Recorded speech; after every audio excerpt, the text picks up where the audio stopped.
Hey there, Sharon Horne-Ellstrom here. Welcome to day 244 of our BU 365-day challenge to do one thing every day that improves us in some way. Today we are beginning the segment on our ninth and final area of the life framework, and that is communication. We've talked about physical, mental, emotional, spiritual, financial, relationships, contribution, confidence last month, and communication this month.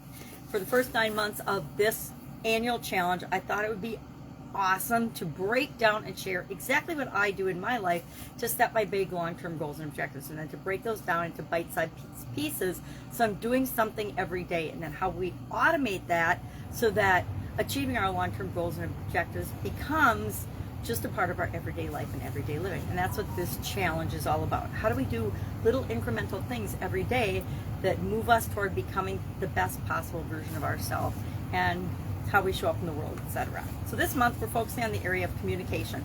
Prior to last year, I've used a 7-part framework for decades, probably 4 decades or more, that I learned originally from Tony Robbins and Jim Rohn and some other big name professional development and personal development people.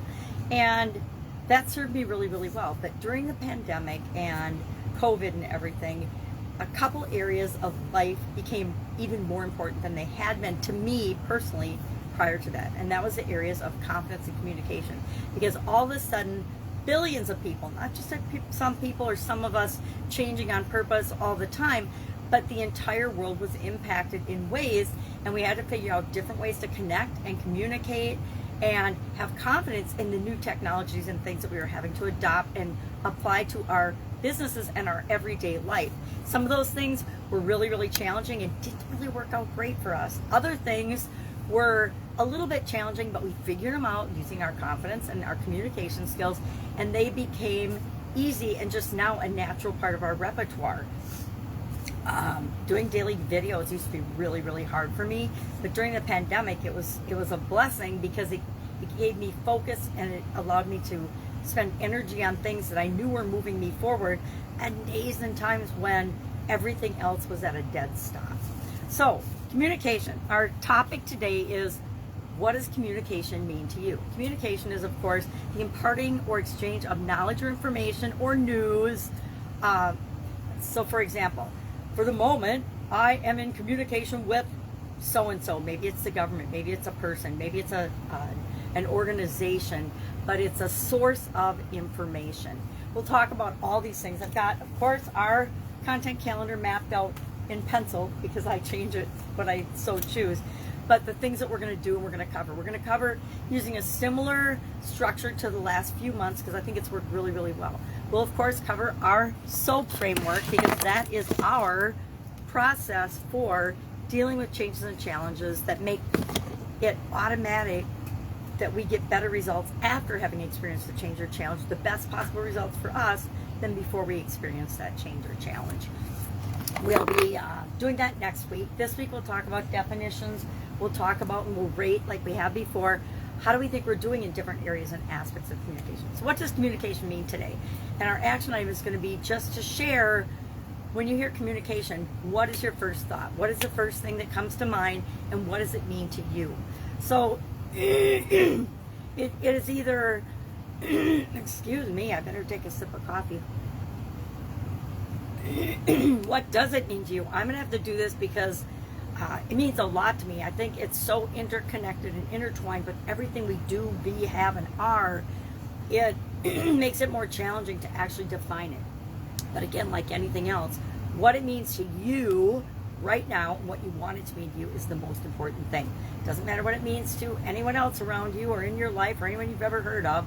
What matters is, what does it mean to you and how it's going to impact how you make choices and decisions and take action or don't take action moving forward. A lot of people during the pandemic were absolutely frozen in place by all the conflicting information and all the crazy information that was being thrown out about COVID and the pandemic in the news, which was, it's done intentionally. Whenever people communicate, they have an intent or a purpose behind that communication, and how it's presented to you is usually done intentionally, because people want something, or organizations want something from you or us, right? So the news, for example, as many people that religiously watch the news, because we've been trained to watch the news every day, unless we've thought for ourselves and shut that training off, the vast majority of the people catch the news either on television or on social media or through the newspaper. Some people still read the newspaper, or magazines, or other ways of getting information. My best source of information in the past had always been my mother-in-law. I turned off the news in the 80s because I realized back then how manipulative and corrupt and untrue and unfactual it was. Instead of reporting the who, what, where, when, why, and how, the news shifted literally decades ago to being a medium of propaganda for whoever's paying the most.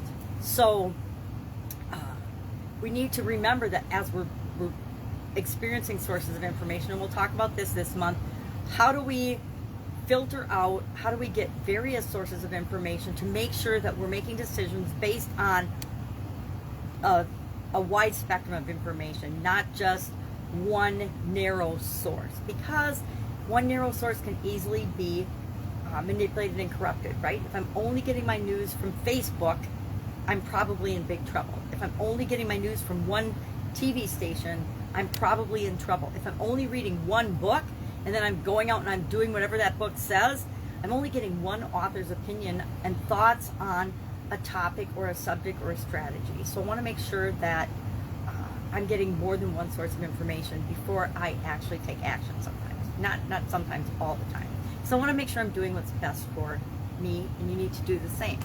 So what's your definition of communication? And what comes to mind first? When you hear communication, what do you think of first?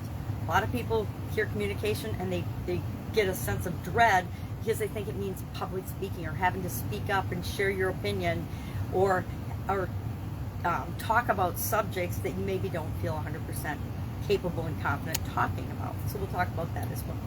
So that is our introduction, not much of an introduction, but just to get us thinking about this area and aspect of our life, because until a couple of years ago, I knew there were things in communication that had to do with communication that I wanted to improve and was working on a little bit, but it wasn't until last year that I added communication and confidence to my long-term goals list, and I said, okay, I need to make, and I got a coach in that area and aspect of my life, which is part of why I'm sharing it with you, and started to actually make real steps and real strides toward improving those areas and aspects of my life.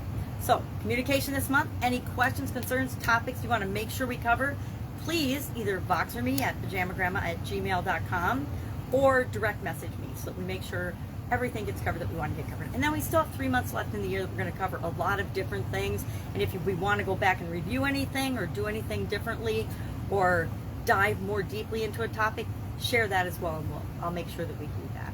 All right, have an awesome day. I'll, of course, see you tomorrow.